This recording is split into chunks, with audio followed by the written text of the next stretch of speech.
Hello, and welcome to the Weekly Scroll Podcast. My name is Ryan. And I'm the Vampire Lestat. Bro, I Shout love out Anne Rice. Rice, you know? Shout out Anne Rice. I actually, this is an Anne Rice fucking tattoo right here. Oh, cool. Unsurprisingly, yeah. Nice. Yeah. I love definitely- vampire novels that link back to aliens in the end. I think that's really great. So When did it go to aliens? So I'm a fake fan because I stopped after the fourth book because the fourth book sucked and I need to go back to it. I didn't even make it that far. So Bro, where the fuck the aliens then?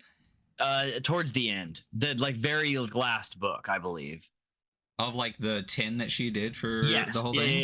yeah. It circles back and it because- turns out that the vampires are like spoiler possessed. alert for like a 20-year-old book, people. Yeah. Or if you have not, honestly, fuck you. If you're pissed about the spoiler, fuck you. I was kidding, but yeah, fuck you. The vampires are like possessed by alien spirits that died on Earth at one point. Something to that effect. Oh, so the ghosts are aliens because you find out Yes. the origin. I need to put my notes here again, and this is what. Stop yelling. This is a note I've had for 200 plus episodes. Hasn't helped, but I'm gonna try. So in Queen of the Damned, which is my favorite of the first four books, you get the origin of the vampires, and it's literally like basically Egyptian times. And again, spoiler alert, what basically happens is the king and queen go into this haunted place and their servants fucking stab them to death, and the spirits go in through their stab wounds, and they basically become vampires, which is dope. And they have a protector in that book who ends up being like the third oldest vampire. And I actually named my last dog that was actually mine, I named after that Cayman, much like the vampire or the alligator creature. Different spelling in the book though, but that's the same pronunciation. But I named my dog after that. I loved that book. I thought it was incredible. I say wait, yeah, no fucking shit. What do you think the giant at the top of the thing is for? So remind me not to say it. The problem is when I get excited, my ADHD brain goes way too fast, and I have too many fucking filler words. It makes me sound like an idiot, and I hate it. But that's not what he sounds like. You know who doesn't use filler words, and I think they sound incredible, is Josh Domanski. Yeah. I've said that to him before in DMs. I'm like, I love the way you talk, bro. Like, you sound intelligent. And part of it is because you don't say like. And he has that deep, beautiful he has voice. He's a very listening to him talk very enjoyable. So yeah, it's great. Got to get him back in the show and run some more games. But today we're doing a review, first of its kind for us. We're going to be reviewing 1,000-Year-Old Vampire from Tim Hutchings, a solo role-playing game of loss, memory, and vampires. Book slaps. When's the last time we both had the book? I don't know. Been a few episodes. We've done several that I haven't had. So I don't know. A while, actually. How fucking lush is that book? Dude, honestly, the book is astonishing to look at. Like, it really is. It's so beautiful. But the beauty continues on the interior. I love the first little spread that has the title. Yeah. Like it's written. Bro, let's look at your color versus my color, and we can work on your color correction for next episode. Your color is not messed up, and I'm actually right. So because my eyes work. So I do want to show the spread because it's gorgeous, and I did delete it out of the PDF because it's a different size than the rest of the PDF, and it was fucking up the way I put it on the screen. So really beautiful in pages that has gorgeous cursive. This 1,000-Year-Old Vampire. But if you're listening to this instead of watching it, just imagine. Hey, listen, we already said if you watch us on Spotify, I have to check Apple still. I put the videos up. That's right. You can watch on Spotify. That still blows my mind. Like right now, I'm just like, you can watch it on Spotify even though we've already had this conversation. Which is interesting because our numbers on Spotify have increased since I started putting videos. So, yeah. Cool. We might be one of the few people using that functionality. No, a lot of people fucking put their videos on Spotify. It's crazy. Really? It's mind-blowing. And at the end of the day, realistically, it started out as a little bit more work for me, but it has now become almost a little bit less work for me because actually, and it's a little bit better for the YouTube as well too, because I used to just put the VOD clip straight onto YouTube. But now when I drop it into Premiere Pro, I can do what I used to do to the audio in the clip, and then I just export that clip with the audio fixed for YouTube. So now the YouTube clips actually have better audio because of that. And then all I do is throw on the theme song beginning and end for Spotify, and that's it. It's actually pretty quick. Works out. Nice. So person who, I don't want to say harassed, person who suggested a couple of times to add it to Spotify. It worked out in the end. Thank you. Yeah. Shout out, good suggestion. Yeah. So what have you been up to, buddy? Let's see. I haven't been gaming. I actually started to write I'm prepping to play Mothership. I'm prepped. I'm ready to play Mothership. We had to push our session back, but I've been playing a lot of mech video games, and I read Mech 28 by whoever works. Yeah. Great, super simple, and I love it, and it works really well. But I really wanted a layer of depth more to it, and so I started working on my own Mech 28 hack. That it borrows some inspiration from like Armored Core, because I played through all of Armored Core 6 last month, and it was amazing. I highly recommend it if you're a game. If you're listening to this and you're a mech gamer, I thought Armored Core 6 was great. I do think it's funny. It's very FromSoft. To get the full story, you have to play through it 3 times, which I absolutely did, and I felt great doing it, because it opened up more options. It wasn't like doing the same missions over and over again. But I've been working on that lightly, so that's what I've been kind of up to, because I want to run like a mech mothership. So I'm trying to use the mothership rules as well, and fold those things together. So, have you checked out Flames of Orion? I think that's on my list to check out. I haven't read that one yet. So I read the mecha hack, and I was like, this doesn't help me at all. It's just the fucking black hack, but it's just the black hack. So we've talked about, or I've been tossing around the idea of having a mech episode where we bring some people on and talk about mech across multiple types of media, because my primary mech consumption is mostly like anime and stuff like that. I haven't done a lot of mech. I never played Titanfall or anything like that. And I know you're a huge gamer and stuff, and I actually met the creator of Mech 28 before, Berserkerworks. Oh, cool! And, it's super solid. I really like it a lot. So yeah, so I maybe could possibly reach out to them and see if they want to hop on, and we can talk about that a little bit too.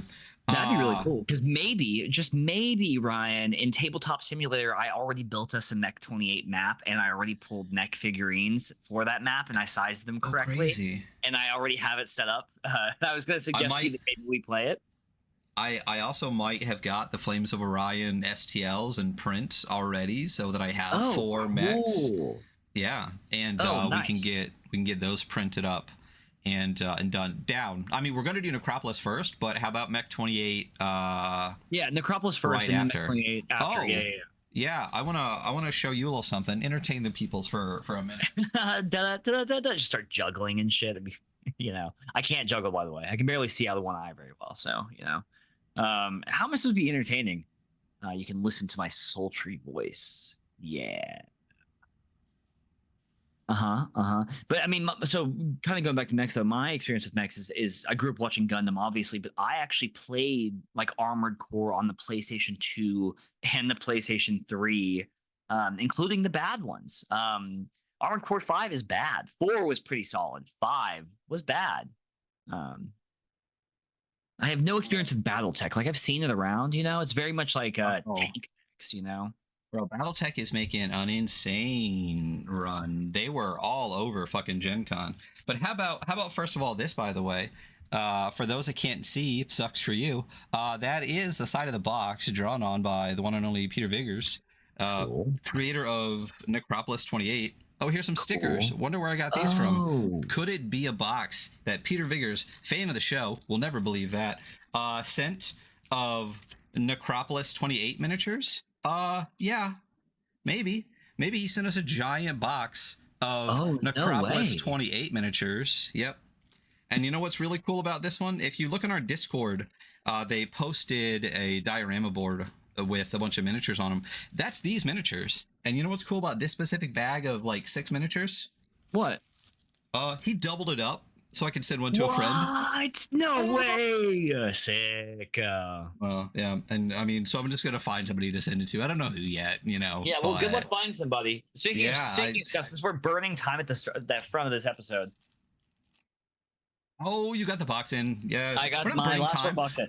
I will we say have a timer literally for like a dick around amount of time at the beginning of the show. I will say that the last 4 box is, for the miniatures is very cool. Easily the most flimsy box I've ever held in my life, though. It's pretty flimsy.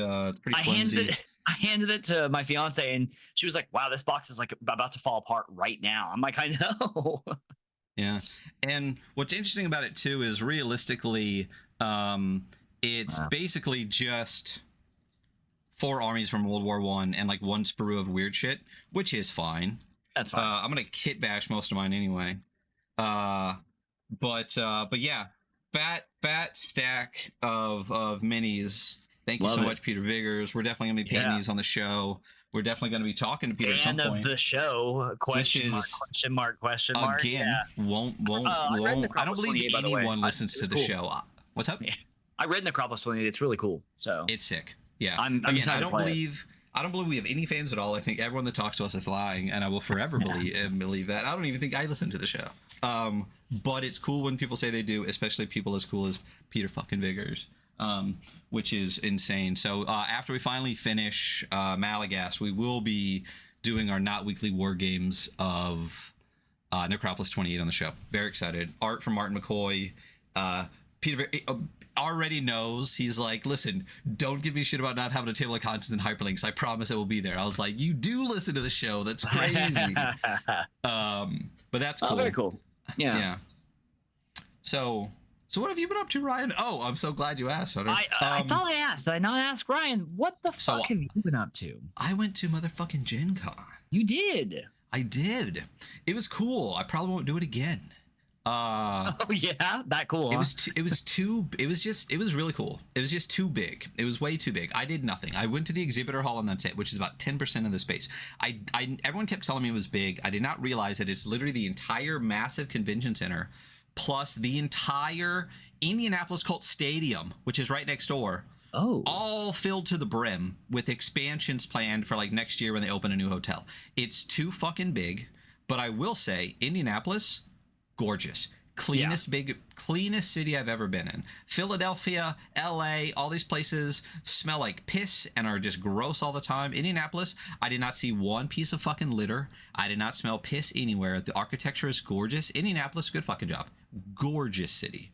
Apparently, they have teams of people that go around every day cleaning up the city. I'm like, reasonable, where everyone should create jobs and keep your city clean. Solid use of tax dollars, honestly. I really mean that. Also, hey, just a quick question. Did you do that thing we do when we start the episode where we play 3 minutes of ads nonstop so we don't get ads the entire episode? Oh, no. So at some point someone will. It's not the entire episode. It's just once in the hour. We just get to choose when we do it. So no. And for those, we have to run ads because we are massively affiliate. Yeah, so profitable. Like the $2 every 6 months we get. No big deal. But what he means is if we run the ads at the beginning while we're pre-streaming, which my dumbass didn't do, it won't do any pre-roll ads for an hour, so people that pop in don't get them. So sorry, pre-rolls. Sucks for you. But GenCon was cool as fuck, though. What was weird is PAX was great because PAX felt like a TTRPG convention that also had other shit. You know what I mean? Right. That had cards and games. Totally. So GenCon really felt like a gaming convention focusing on like cards and board games that just happened to have TTRPG people at it. It was weird for people to walk up so often and be like, so are these novels or what? You know? It definitely was a... Oh, yeah. It was definitely a very different crowd of people. I personally preferred PAX a lot. I think it was smaller, which is cooler. And I think that the crowd was, I mean, we did PAX. Everyone there that walked by knew TTRPGs, wanted to know about TTRPGs. Like most of them knew World Champ and were swinging by. It was really cool. And we were busy talking to people all day, which was really fucking cool. But I will say the funnest time was after 6 p.m. Pretty much every night I was out till like 2 o'clock in the morning drinking, hanging out with people, like bouncing around like bars and hotel lobbies and stuff, playing games. Played a little bit with Richard when I was drinking with Richard and Wes, which was really cool. Met some new people. The people over at Hinterlight, if they remember my name, gonna have them on the show. and a bunch of other people. Met some people that have previously been on the show. My inbox, our inbox, is now full of people saying, "Hey, let's talk on the show." So we have a lot to schedule coming up. So if you have emailed me, specific person to chat, I saw it. I'll get back to you. I promise. But we'll get there. I went to the Innies. Oh, Yeah. Cool. It was even dumber in person than it was in real life. I find it hard to believe it could be even dumber. Yeah, no, you'd be surprised, but it was. And I think some of the product of the year, especially this year, kind of once again proves my point that the entire thing is a fucking joke. Congratulations, Space Penguin Inc. though. Fucking silver innie for the Maul remastered. Yeah, I'm not that's kidding. good. Yay. Woo, Jerk got a fucking... It's like his second year as Space Penguin when he got an innie, so that's really fantastic. This is very much one of those, if your friend wins, that's really cool, and if they don't, it super sucks. Or they suck. But very, very proud of Jerk. Space Penguin, again, a monthly guest here on the show. Very proud of them and the work that they're doing. Also, know that my Liminal Horde Deluxe Pledge Manager just dropped. You looked up Product of the Year for 2025? I did look up Product of the Year. Yeah. Anyway, so I think that's all I've been up to. GenCon was fun. It was a great fucking time. I worked the booth with Soul Muppet. Zach and Maul were great. Definitely gonna have Maul here on the show soon. Definitely. And I think that's about it. I think that's all I've been doing. I mean, then came back and worked way too much. But that's it. So, 1,000-Year-Old Vampire. You want to hop into that? Yeah, totally. Let's do it. All right. So, 1,000-Year-Old Vampire, once again, is a solo role-playing game of lost memory and vampires. It's our first... I think it's our first solo role-playing game. Not the one we've ever talked about on the show, because we have had some people on talking about solo role-playing. Like Pilgrimage of the Sun Guard and stuff. But first one we're going to review, so we'll figure it out as we go. But in 1,000-Year-Old Vampire, you chronicle the many centuries of a vampire's existence, beginning with the loss of mortality and ending with inevitable destruction. Prompt-driven play and simple resource tracking provide easy rules for exploring your character's human failings, villainous acts, and surprising victories. Expect gut-churning decisions and irreconcilable acts. 1,000-Year-Old Vampire began in 2018, was completed in 2019, and distributed sometime around July of 2020, and won a number of awards that year. At the 2020 Innies, for what it's worth, it won gold for best rules and best production values, and won silver for product of the year, and also won the Tabletop Design Award at the 2020 Indiecade Awards, which I hadn't heard of, then Googled, and they're really cool, so I definitely want to check those out more often. Cool.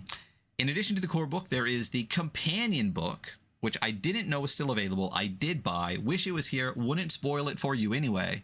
I'll tell you about it later. And in 2024, a sequel, So You've Met a 1,000-Year-Old Vampire, was funded on BackerKit with 4,108 backers for $284,129 on a $45,000 goal. And I think I read recently that it should be coming out sometime this year. I know I've seen some of the email list stuff from Tim Hutchings doing kind of a gold foiling like this, but there's like blood coming down in the foiling that looks super fire. Ooh. So I did not know that was on BackerKit at the time. I did not back it, but I am going to try to pre-order that. I think those are still open. So that is the story. That is all the info. That is the info part of the show for 1,000-Year-Old Vampire. So let's get into it. Let's look at it. It's beautiful. I would say the worst part of the entire book is the scan they used for the PDF, because it is a digitized, non-shiny, non-anything version of the book that does no justice whatsoever to how gorgeous the book is physically in your hands. But I definitely did notice that opening PDF. I was like, I'm just going to do this with the book in my bed, in my journal. Yeah, what the fuck?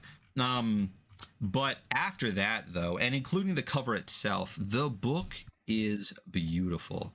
I mean, let's get into that with when we get into the metrics and stuff. So let's just talk about the game. What is 1,000-Year-Old Vampire, right?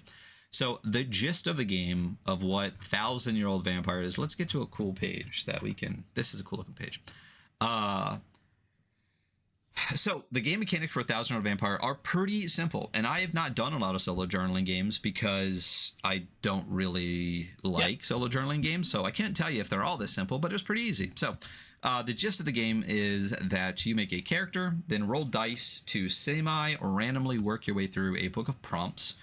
This book, which is mostly prompts, which let you explore your vampire's wants and needs, resolve problems, and chart the decline into senescence.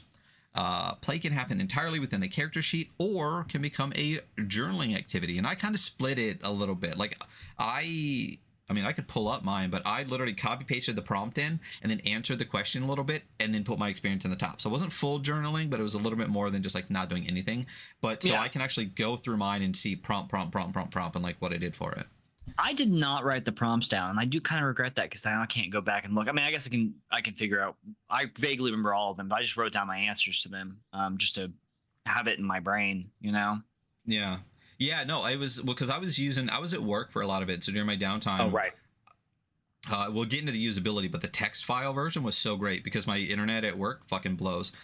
So I would just copy, drop it in to my dock, and then have my dock on the PC because I'm not going to go on Dropbox on a work PC. And then that way I could work my way through the dock, and it made it really good. So cool. mechanically, what does what I just say actually look like? So to play the game, you need the book or the text file or the PDF or whatever.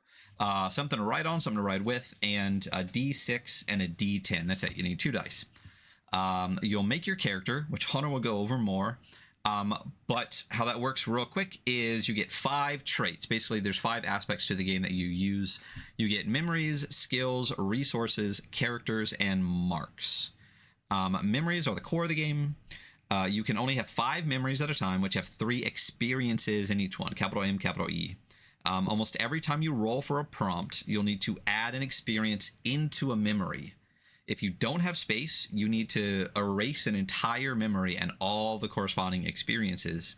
And that's basically the crux of the game, and that the agony over deciding which memory you're going to lose in order to gain these new experiences, because you can't not gain the new experience.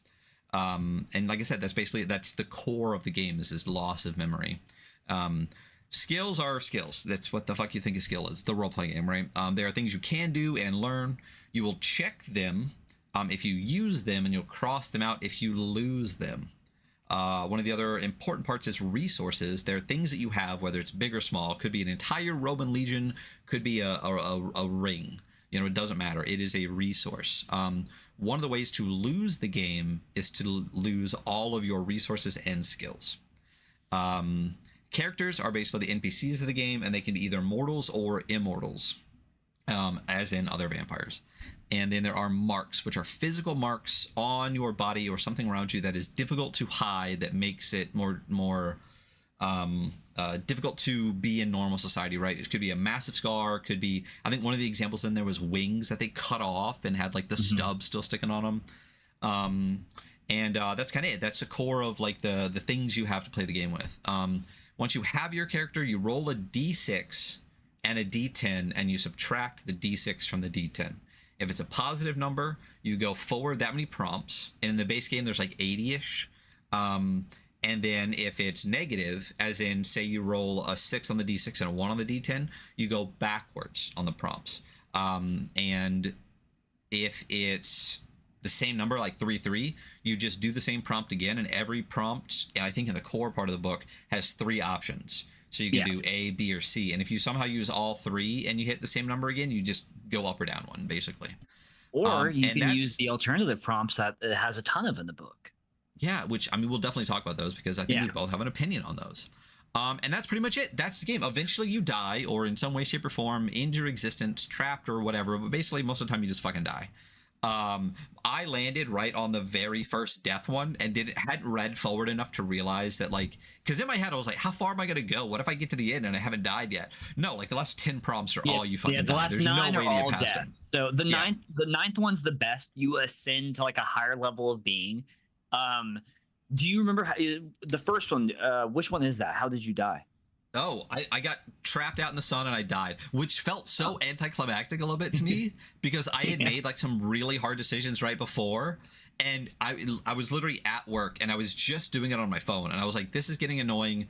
Let me log into my Gmail so I can log into Docs so I can do all of that. I pulled it all up, did a whole thing, got situated, took me like 5 minutes to do all that, checked on my patients and shit, came back, pulled it up, rolled my fucking dice, rolled for new dice roller because my dice roller was pissing me off. Rolled it once, boom, I died. I was like, you son of a bitch. Like, I did all of that just to die immediately. But literally, it was like, you got trapped out in the sun. How? You're dead. Game's over.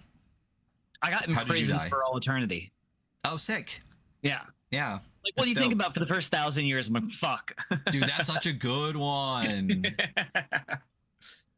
I don't know. I like sorry, we're still in your section, so finish your point. No, that was about it. That's basically how the game goes, and then you just go from prompt to prompt to prompt, telling the story. The game does. It was hard for me. I think if I play again, it would be much easier. But the whole concept of basically let the game take control. If you get a prompt that doesn't really fit, it doesn't matter. Maybe it's years later. Really fucked with my brain a little bit for a while. And I'm not gonna lie, like there were times where I was like, I fucking don't want to do this prompt. Like I want to do a different one, but I was like, let's just run through it. I was actually talking to Will RD, Forbidden Tom Will, about this, and they said that they ran it mixed with like 10 candles, and every time they got a prompt that they didn't want, that didn't feel like it fit their character, they could roll again, but they had to blow out a candle, and that was a third way that you could fucking die. And I was like, that's so sick. Cool. Love that. Yeah. Yeah, that is the rules breakdown. You have the character generation breakdown, or whatever you were gonna say. Oh, I was gonna say I don't even remember what I was gonna say. So yeah, very cool. Okay, cool. Yeah, so character generation, very simple. I gotta stop saying too, huh? To make your vampire, you imagine someone from the distant past. I did a hermetic scientist from Bronze Age Mesopotamia because special interest. There you go. I did the cousin of the last of the Merovingians. Oh yeah, which was the family in France before France really became like the Kingdom of Franks or whatever, before about 100 years before Charlemagne rose to power. Yeah. Shout out Charlemagne, the god, you know? Yeah. Different. You know what's crazy is Charlemagne just means like Charles the king or something, like, but I mean Charlemagne, you know. Name slaps. So to make your vampire, you imagine someone from the distant past. This is your first memory and experience. It really defines like what you start with as your character. Then you create 3 mortals and your relationships to them. Then you give your vampire 3 skills based on skills they would have obtained in that life, and 3 resources they'd also have from living that life. You create 3 more experiences with 3 more memories. By combining your mortals, resources, and skills. Lastly, create the immortal that created you, which I actually didn't do. I subverted this one with mine, as well as a mark and the experience that made you a vampire. I play the Hermetic Scientist, which is like a part of its classic alchemy. So I was just like, alchemy. You know, I took an alchemic form, like a potion that turned me into this like immortal vampire-esque being. I had fun with this one. I really enjoyed it. You've played it multiple times, right? Yes, I have played this multiple times. It's been a couple years since I played it last, but I got this years ago. And then at the end, your vampire should have 3 skills, 3 resources, a mark, which was like it's how it, the clipped off wings, I think was the example that you gave. It's in the book. 3 mortals that it has a relationship with, 1 immortal, and 1 experience in each of your 5 memories. I will say I struggled so hard with my vampire creation because like, you know me, like I struggle so hard with just coming up with the name of a character. Coming up with an entire character's history and like all the people around them took me like 5 hours. I'm not even kidding. Like, you know how deep I know the origin of like the Kingdom of France and Charlemagne now? Like, I went hard. And even all of my NPCs are all named for like the French characters at that time, or characters from like the Merovingian, or like what was their family, like the Carlovingian lineage or something, like before like Charles Martin's and fucking Charlemagne and shit. Pretty cool. It was cool. I mean, I know a lot more about the origin of the Kingdom of France and shit, which is neat. But yeah, going down wiki rabbit holes, like Meat Castle just said in chat, it literally says in the book too, like, use this as an opportunity to learn about history, and I did. It's cool. Yeah, my character was that guy. He was like basically a minor aristocrat, and got turned, but I had my three people were the guy who was basically the last Merovingian, who said he was a distant uncle. He didn't like talking about like the Merovingians shit. They were basically overthrown. And then I had a friend who was like a libertine, who was like my frenemy. We were like bros that went out like drinking and shit together, but he was like trying to like get with the girl that I loved, and then the girl that I loved. And then when I got turned, it was like a beastly creature. And I was supposed to meet this girl at like midnight in the woods or whatever. And when I got there, this creature was like standing over her.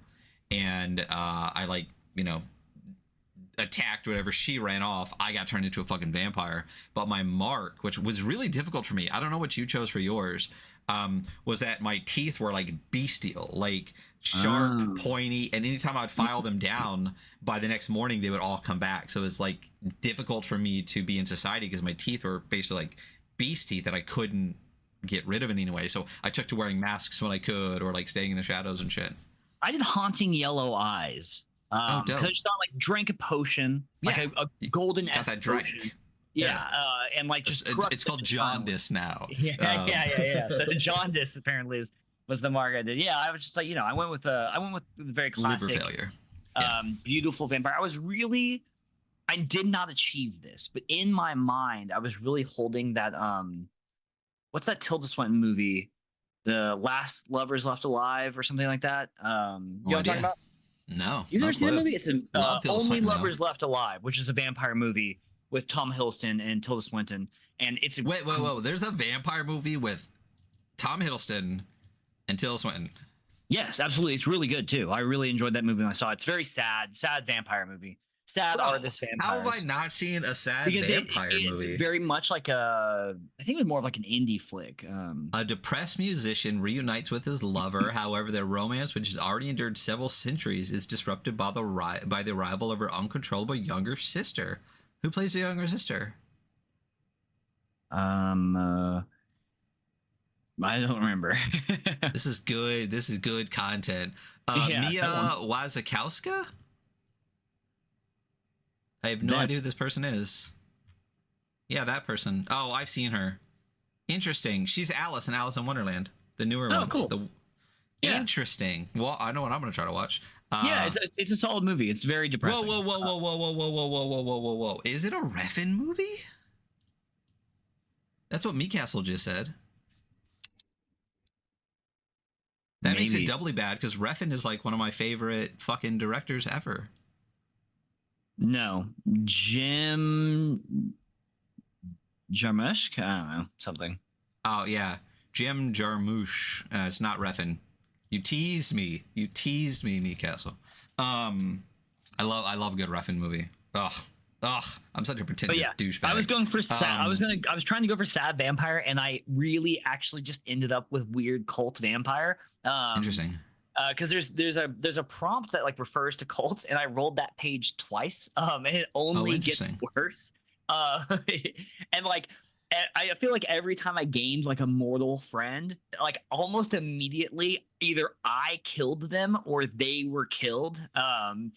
So it was cool. I feel like every time I got mortal friends going, I would roll the prompt to be like, "You slept for 100 years. They're all dead." And I'm like, fuck.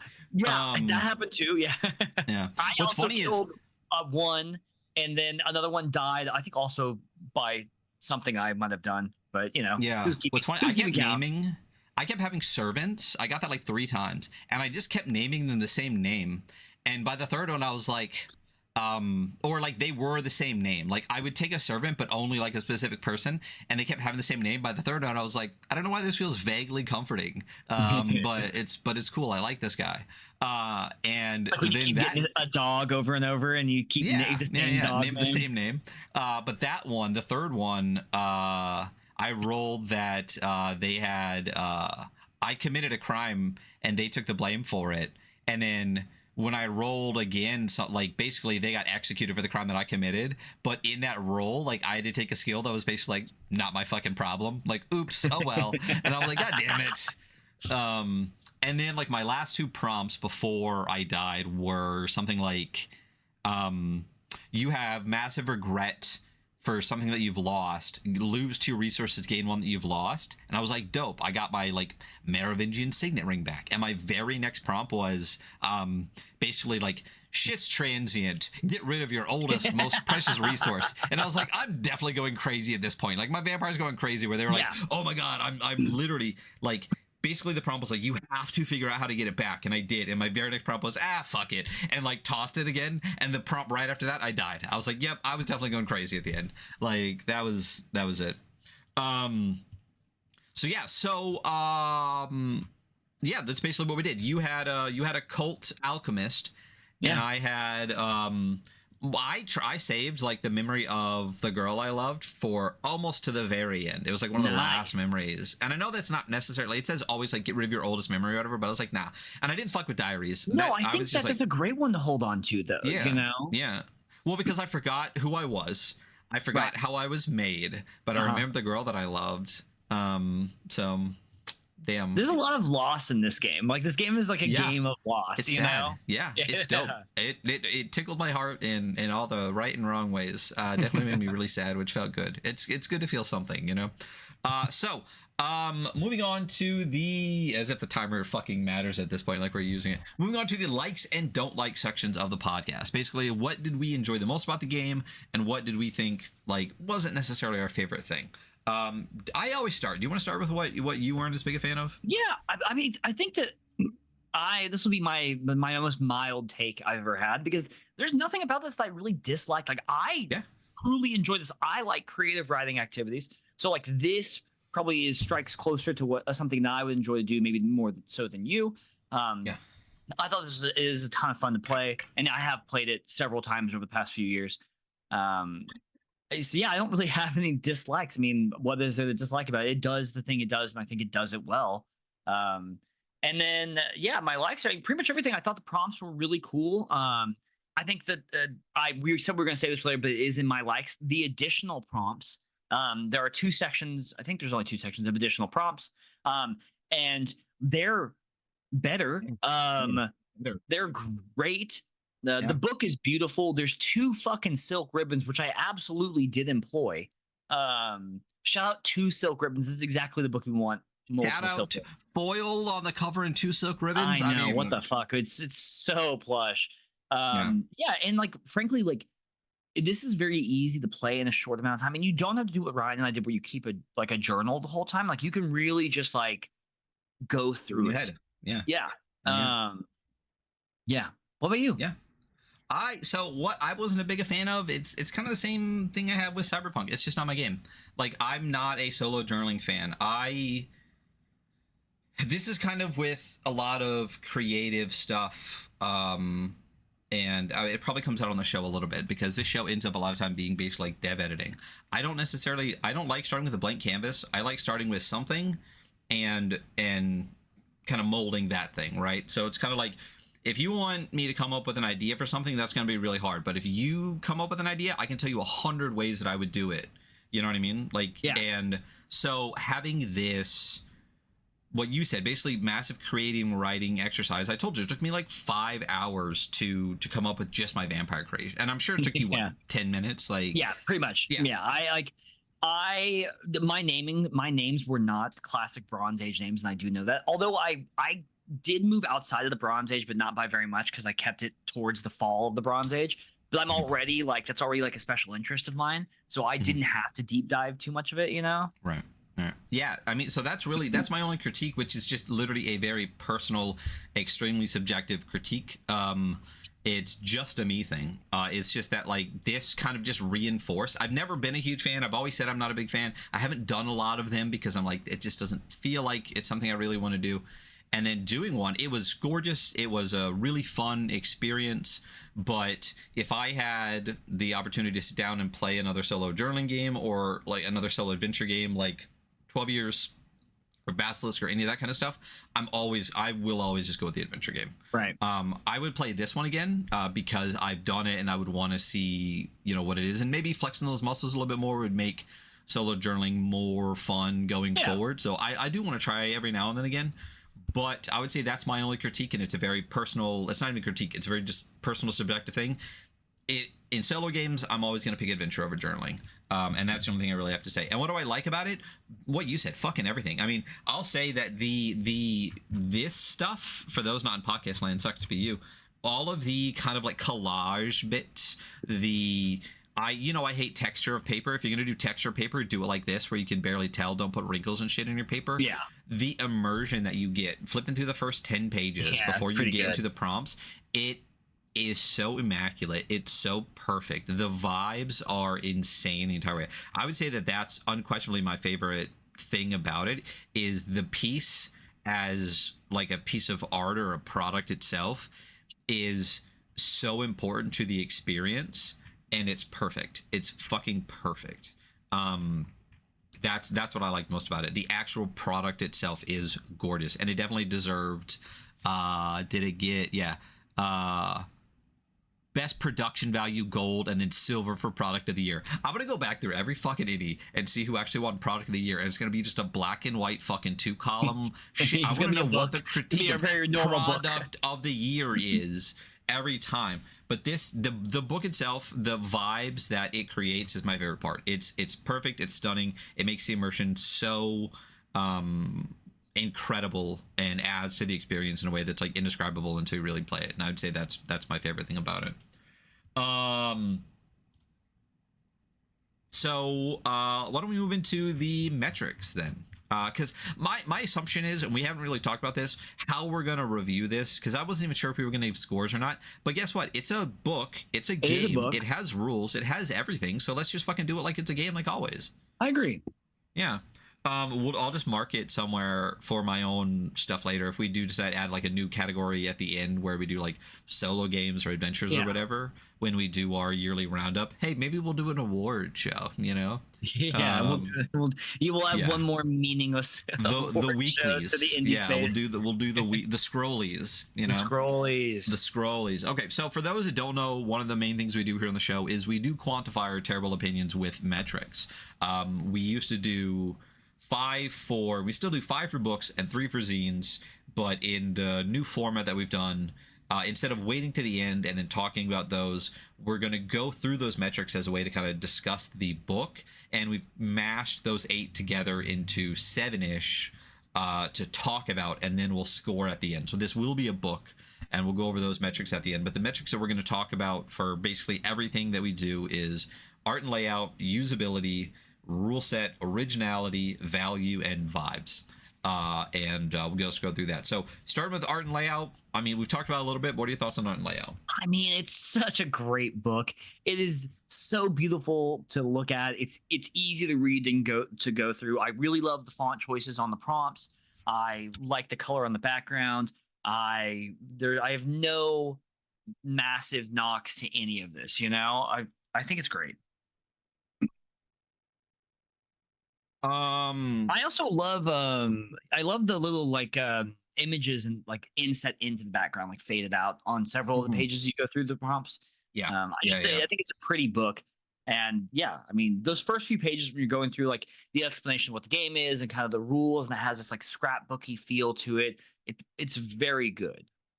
Yeah, it's incredible because it's such a good, I mean, they definitely do the graphic design in such a way that it is a book, but then someone took newspaper clippings or something and like stuffed it into the book, taped some stuff into the book, and they do it in a way that doesn't look tacky, because we have looked at we've looked at game books that use parchment shit and stains and stuff like that just looks tacky as fuck. Yeah. This is so well done. Like, it looks like a historic piece. You know what I mean? Like, you know, I have opinions about TTRPGs as art, but this one as a product and stuff gets about as close as I think it's going to be going to get in the form of a book. It's fantastic. So yeah, beautiful, gorgeous fucking book. The companion book is really interesting. It literally says on the website, like, don't spoil it for people. There's no pictures of it. When you get it, don't tell anyone about it. If they want it, they'll buy it. I'll tell you all about it. Not on the show though. If you want it, go to Tim Hutchings' website. About it, honestly. I'll tell you all about it. 1000yearoldvampire.com. You can still grab it for $45. We'll go over that in value a little bit later. So usability. All right, I'll start with this one. The plain text version I talked about earlier. Love that. The it's not hard to do a plain text version. I don't understand why every game doesn't just have a plain text version. Totally. Just copy paste it all into a .txt file. Like, if you what am I trying to say? For plain text versions, screen readers can access them more easily. So people who can't necessarily actually read the book can still play and enjoy this using screen reader. And it's a lot easier for that purpose to just do a plain text version than it is to get like a like PDF remediation and shit like that. Yeah. Which it's always better to do PDF remediation because then you have alt text on pictures and stuff like that too. But at the very least, it is a massive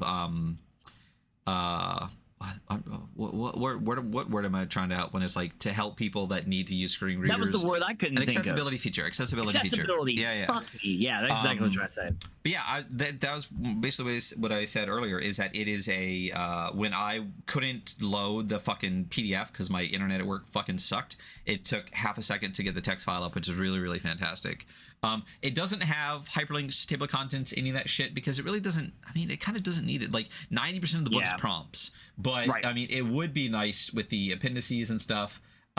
It has no bookmarks, which would be really nice. A table of contents would be nice in the front, but I also am okay kind of without it because I think that does kind of take away from the book as part of the game as artifact. Yeah, it kind of would take away from that a little bit.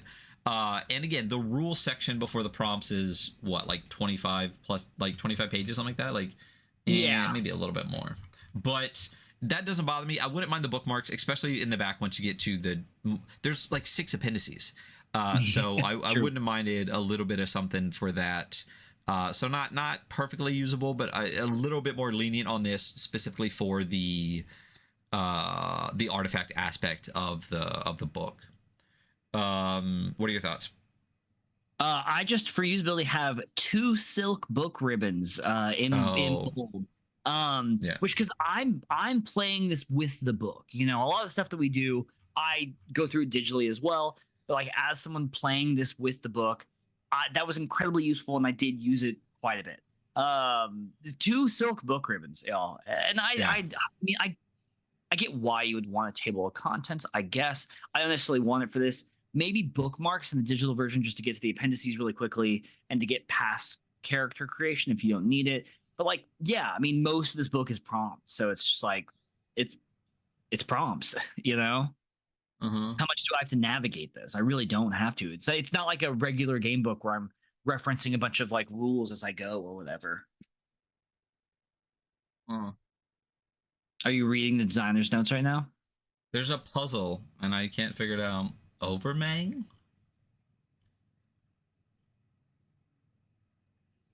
See what I'm saying?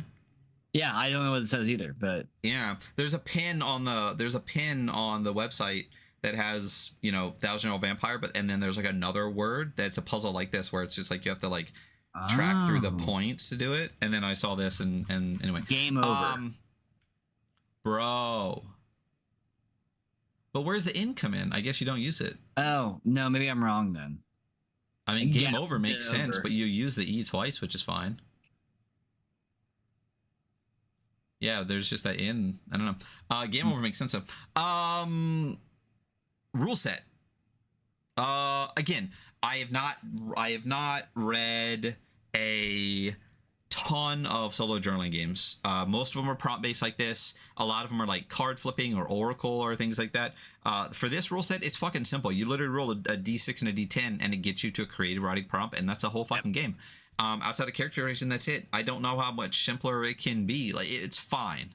It's fine. It works. It's great. I don't think you need more. I don't think you need less. I think for what it wanted to do, that's all you needed to do, and it's great. I think where this really shines is the like memories, resources, and like the things that you lose as you go. Like, this is a game of loss. Like, you gain stuff as you play, but man, you lose a lot. Like, a lot of what your vampire is, which is really defined by the memories. Like, you lose those memories as you gain more, you know, and you change as you go. It's very, you know, Ship of Theseus vampire, the vampire of Theseus. You know, can I show you two of my favorite pages in the entire thing? It's Appendix 7. Okay. At the very top, it says, "What is a role-playing game?" And then starts going into what apparently is a 2-page diatribe on what is a role-playing game.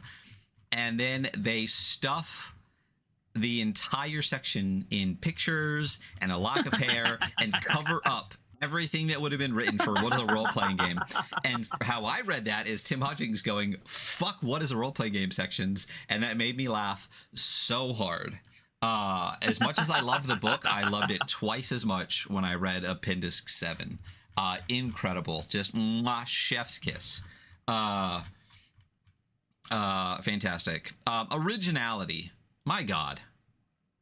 Bro, like, and this is the thing, and I even wrote this.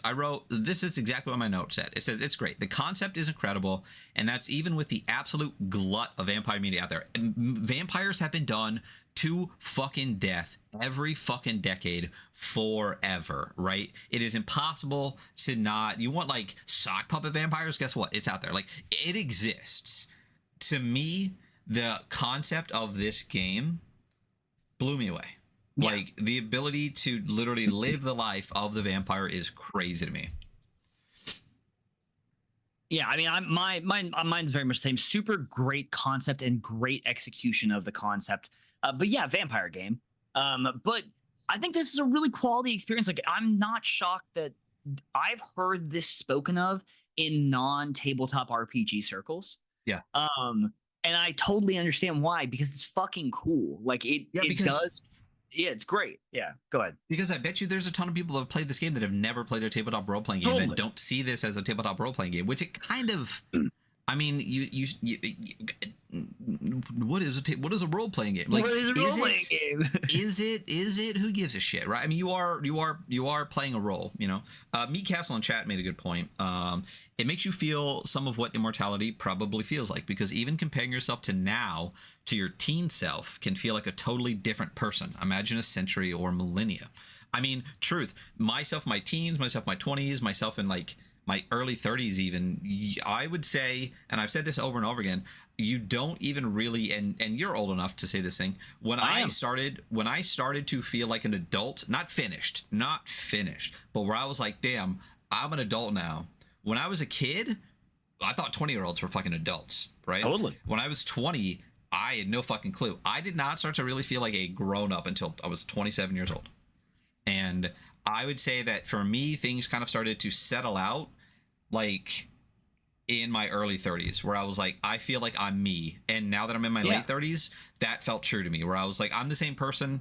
I like some things that change are things that you choose to change a lot more than things that change over time once you hit your early 30s, in my opinion. I very much feel the same. Yeah, I think that's a great comparison. Like, yeah, after millennia, like, who would you be? You'd be totally different.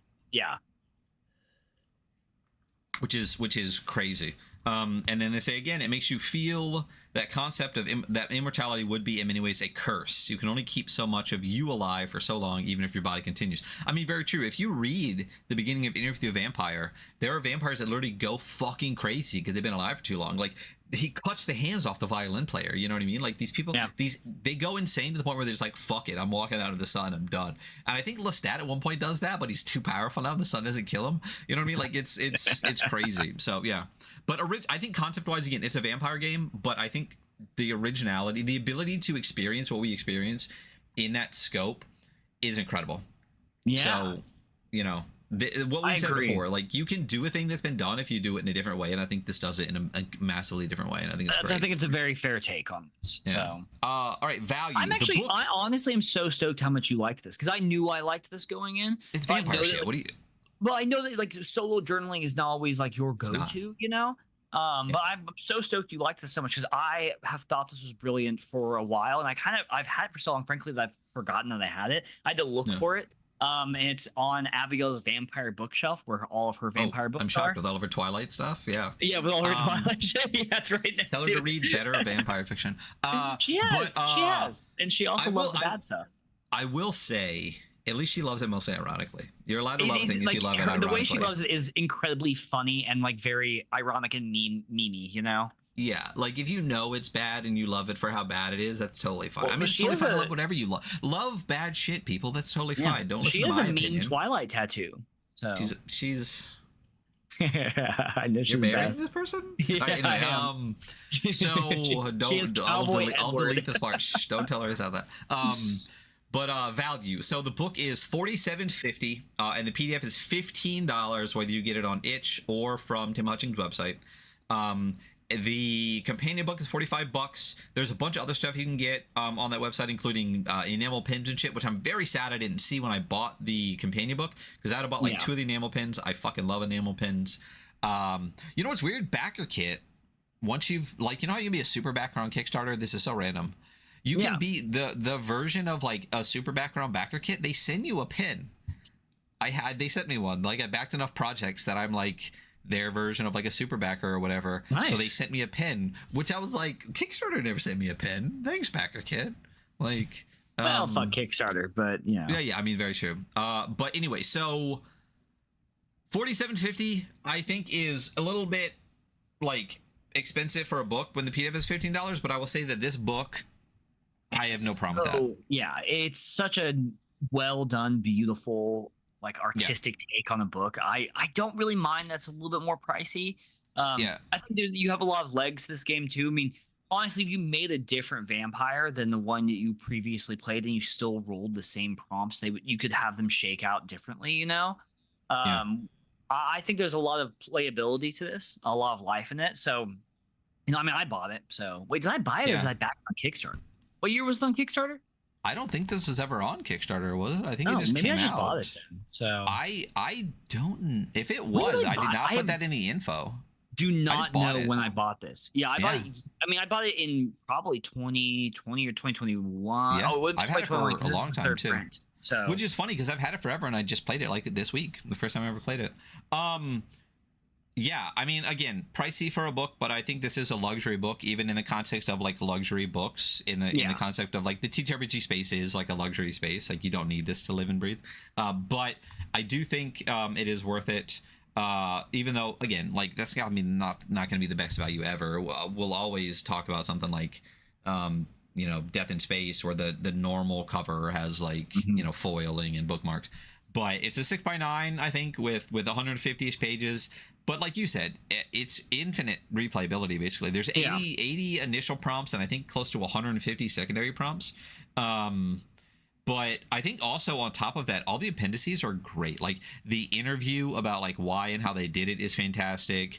Even just like the number, I almost wanted to do the drop sheet for the random number generator just to fucking do it, which I thought was really gorgeous. Again, there's like some puzzles hidden throughout, which is really, really cool. It's a great book. Yeah, it's a great book. And value-wise, it's $15 for the PDF is a steal, I think. Like that's something that I think should cost more. Probably underpriced, yeah. Yeah. I mean, I think for me, I think the PDF should be $25 and the book should be like $30. But, you know, it is what it is. Also, there is like a permanent basically what is it when it's free on itch? Community copies. Yeah. Like the hardship copies. They basically say, if you are in hardship, just fucking take it. But if you pay for it, please pay for it. This is how I make a living. And I think that's a really great thing for any creator to have. And then once again, the website is, I think it's just 1000yearoldvampire.com. It is just 1000yearoldvampire.com. Vibes. Vibes is the last thing. Then we'll go to the scores. Immaculate. Through the fucking roof. Yeah. Unbelievable. Yeah. Through the roof is what I put. what did I wrote? If I'm playing a solo game, these are the kind of vibes I need to be able to immerse. If it had anything less, I probably would have bailed out. Because as we've already said over and over again, I played this game because it's amazing, and I would probably do it again, but solo journaling will never be my thing.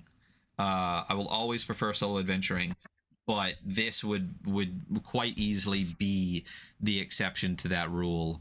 And I would play this. I will play this again, because I think the second time will be even more enjoyable once I'm able to again let go a little bit more into what the game is and have a little bit better expectation. Because I also didn't remember to make an experience for every prompt for the first like 8 prompts, and I had to go back and but yeah, amazing vibes through the fucking roof. I definitely want to replay this and do like a 1980s vampire and play into the future. We could do multiplayer, because there's multiplayer rules. I didn't read that appendix, but I know it's there. That'd be sick.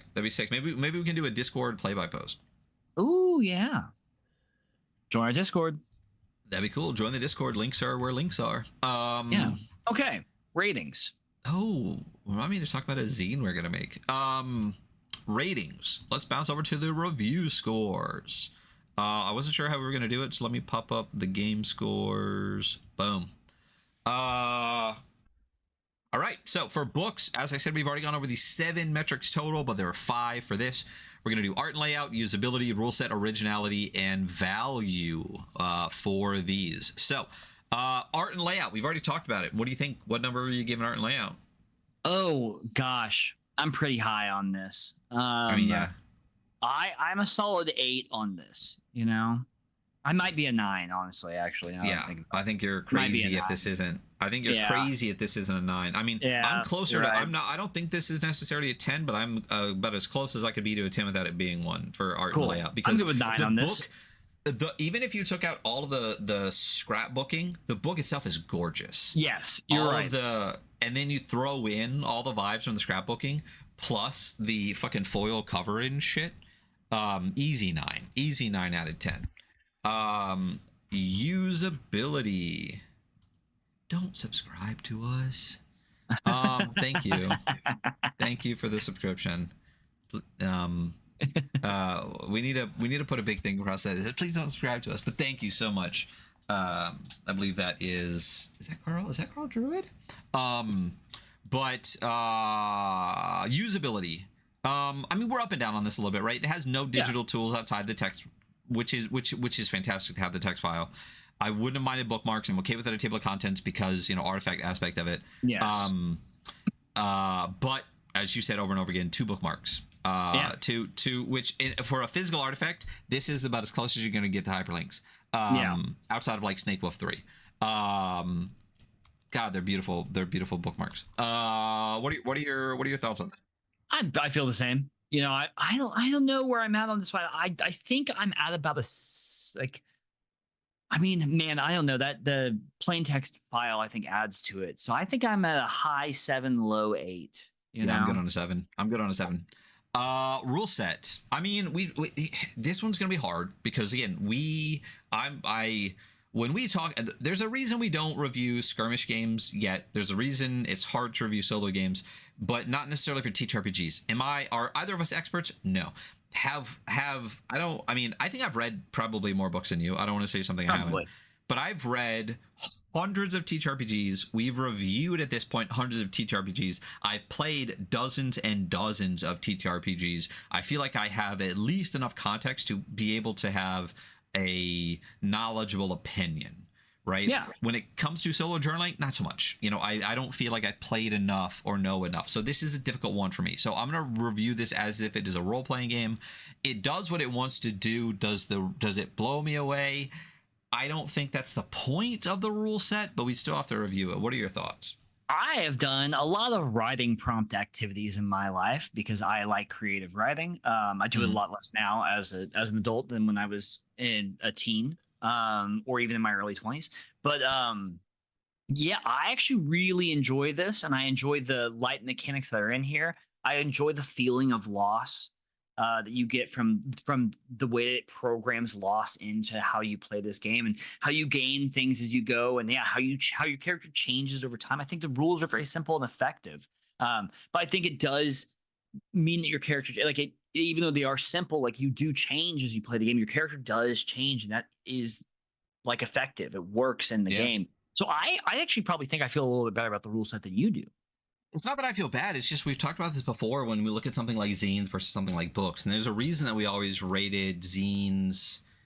Like, that's why I almost wanted to say let's do a zine for this, because the prompts are a big part of it, but the rules themselves are only like 30 pages. Yeah. Which is way more zine size, because no matter, like, it's difficult when you look at it the way that we're looking at it to quantify the difference between something like Merkborg and something like Hyperborea, right? Yeah. You're looking at literally 20 pages of rules versus 200 pages of rules, and you can compare those two, but sometimes it's not. Like, well, it's apples and oranges sometimes. Here's my counterpoint: is we've done plenty of books that only had 15 pages of rule like actual core rules. Yeah. And then the rest of the book was like the rest of the material for the game, though. Yeah. That were above a zine size. I mean, my thought is, of the rules that exist here that I think are effective and do achieve what they want to achieve, are there any that you think could be done better? Do you think memories could be done better, experiences? And that's why you talked about how we review this specific rule set score differently for zines than we do for books, because with rule set for zines, we always talk about it's a lot more important for the rule to reinforce the rest of the game in a zine because it's such a smaller thing versus the rules to give you framework and structure in like bigger books and stuff. So it's hard. Yeah. I think the rules are great. I think they're exactly what you need. I have no qualms with any of them. I think it works super effectively. So my point is that what I'm saying is there's not necessarily a ton of like depth on the surface to them, but it effectively achieves what it wants to do in a very beautiful way. Yeah, totally. So what are your thoughts on rules? I mean, I'm pretty high on this, honestly. Like, I wouldn't want to add any more rules to this. I wouldn't want to change the rules that already exist. Like, I mean, I think it's a little light, and maybe you could add a couple of things here and there mechanically, just from other kind of like solo narrative things I've experienced in my life. So I'm like a solid 8 on this. I'll give it. That's fine. I'll do that. This is one of those ones that after we do like 10, 15 solo games, we might come back and be like, that was probably a 7, or that was actually probably a 9, which we've done in previous games when we've got deeper into the things. So this is one that I'm good with an 8, and we can revisit maybe once, episode 350 when we have like 20 solo games on our belts. Originality. So we talked about this already. It's vampire stuff, which there's a billion, but it's done in a really interesting way. So what are your thoughts? What is your score? 7 or 6, I think. I mean 7 probably, because I think it's done really well.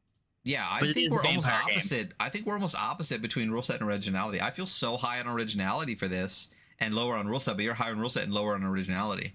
Because that's like saying that like no space game can ever get a high score because space games exist. But so fair. You're right. Okay, what are you thinking? I mean, I dropped a 7 up there on accident, but I think this is at least an 8 on originality. I mean, literally point me to another vampire game where you can live 1,000 years full of loss and hopelessness and just, again, the descent into senescence of a fucking vampire that you created. And like, honestly, like I literally just hemmed and hawed so hard to be like, fuck, do I get rid of Ita yet? Do I keep her to the end? Like, what am I doing? Like, I carved her name into the tree next to our family's vineyard. You know what I mean? Like, what am I doing? So I'm higher on. I think I'm at least an 8 on originality. Let's do an 8. I'm good with that. I do think that this is like it's an amazing experience. So like really, if you're listening to this and you're even a little bit interested in solo journaling games, like I feel like this should be the one that you dive into first. Hondo. I'm glad it's one of the first ones that I did, because I do think this will set the tone for a lot of future things. I think this is like doing Necronautas like number 5 on the show. You know what I mean? We can always compare back to how good it was. Value wise, I think it's fine. It's not cheap. I think it's fine. It's not expensive. I mean, listen, there's always hardship copies available. If you are in hardship, if you're able to pay $15, pay $15 to the person who made your beautiful experience that you'll be able to have forever. But damn near $50 for the book, even though I think it's worth it, is expensive. Me too.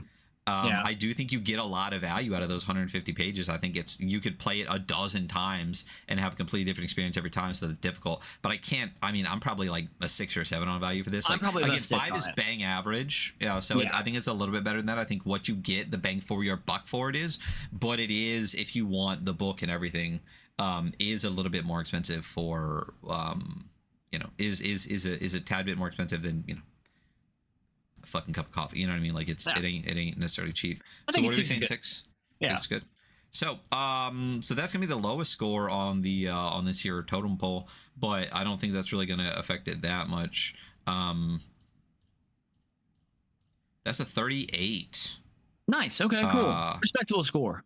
Respectable, yeah. I mean, and with the value at 6, getting a 38 is crazy. Yeah. That's great. So that is our first solo game, which ended up basically just being a regular game. We reviewed it like that. We'll have to discuss in the future our feelings on rule set in context of maybe just solo games versus all games, and maybe tweak that a little bit. But I think this feels good. I think this feels about right. I think the other thing is, like, this is gorgeous and amazing. It's a little bit expensive, but it's fucking worth it, is my overall opinion, and I think the scores really play that up. Agreed. So that is 1,000-Year-Old Vampire. Do you recommend it? Would you say that if someone had $47.50 that they should buy this book? Definitely, absolutely, 100% think that you should buy. I really enjoyed this game. So yeah, I could not agree more. If you can only buy the PDF copy, please do. If you're hardship, grab that. But if you're able to buy the book, it is a talking piece on your shelf. It is gorgeous. It is worth it. I would highly recommend it. I'm gonna play this game again. 1,000-Year-Old Vampire, Tim Hutchings, good fucking job. I'm gonna pre-order the So You Met a 1,000-Year-Old Vampire thing as a sequel to it, which sounds fucking amazing. Very excited for that. So outro. What's coming up? What are we doing? What's going on? When are we gonna do our next Not Weekly War Game?